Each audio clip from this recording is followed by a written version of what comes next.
bem? Bom, hoje eu vim aqui para a gente conversar um pouco sobre o gênero épico ou narrativo.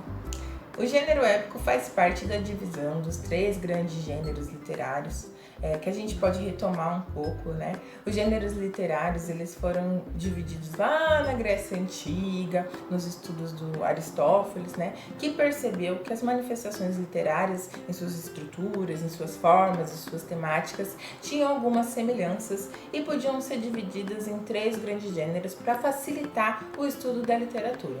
Então nós ficamos com o gênero lírico, que a gente já estudou um pouco, o gênero épico ou narrativo e o gênero dramático. Falando sobre o gênero épico.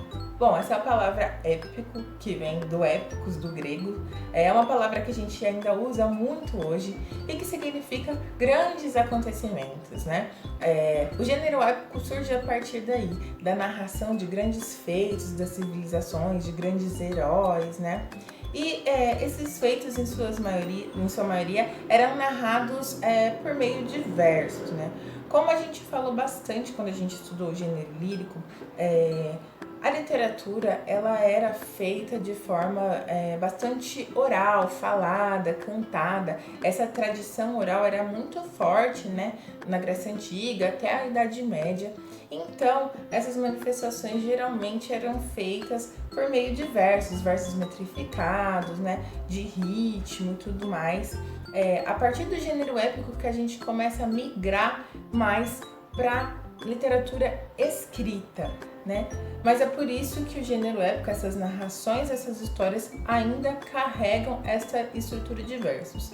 As obras que tinham essa característica, né, de narração de grandes acontecimentos épicos, né, e eram feitas por meio de versos, eram chamadas de epopeia.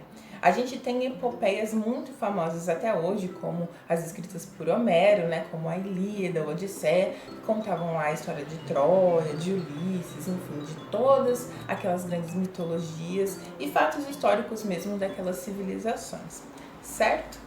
Bom, isso foi se modernizando ao longo do tempo, né?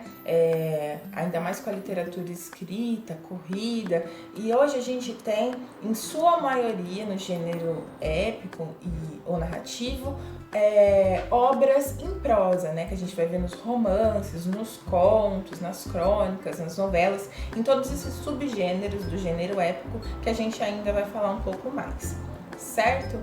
Eu acho que esse foi um gênero que foi se modernizando e foi se adaptando ao longo do tempo para que a gente ainda continuasse, né, com essa vontade de ler e de conhecer as histórias do mundo, da humanidade, enfim, de tudo que compõe o universo humano.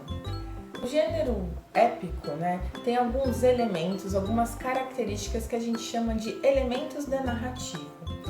Vamos falar um pouquinho sobre ele. Primeiro, a gente tem dentro do gênero narrativo sempre um espaço e um tempo, né? O espaço ou espaços múltiplos, né, em que a história é contada, e um tempo ali, o tempo histórico, um tempo que o narrador escolheu para que aquela história se passasse, certo? A gente tem as personagens, né, que podem ser personagens protagonistas, que são aquelas personagens principais, né, em que o enredo gira ali em torno delas.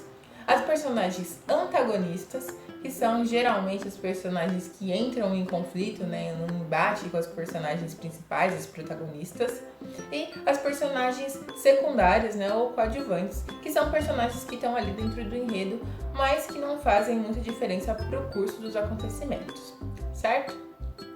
A gente também tem o narrador, que é basicamente aquela voz, né, que nos conta a história, que vai narrando os fatos. O narrador, ele pode ser personagem, ou seja, um narrador que participa da história, que participa do enredo e que também nos conta a história.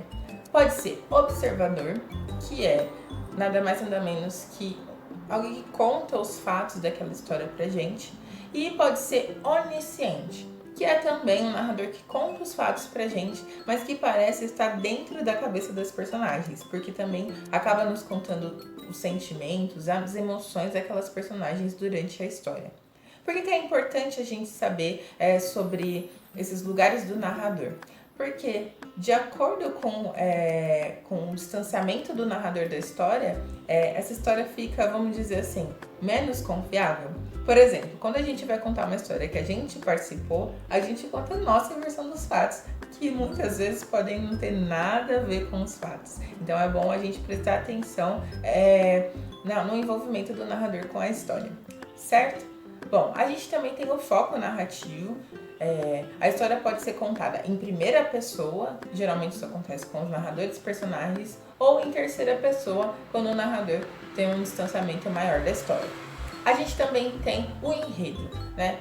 No enredo sempre vai ter um conflito ali, que vai ser o núcleo da história, o núcleo daquela trama que vai nos prender naquela história, né?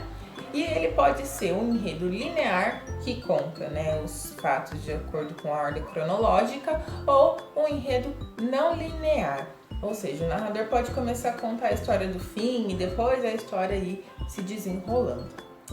Bom, isso são algumas características do gênero épico narrativo e eu espero que vocês tenham gostado, certo?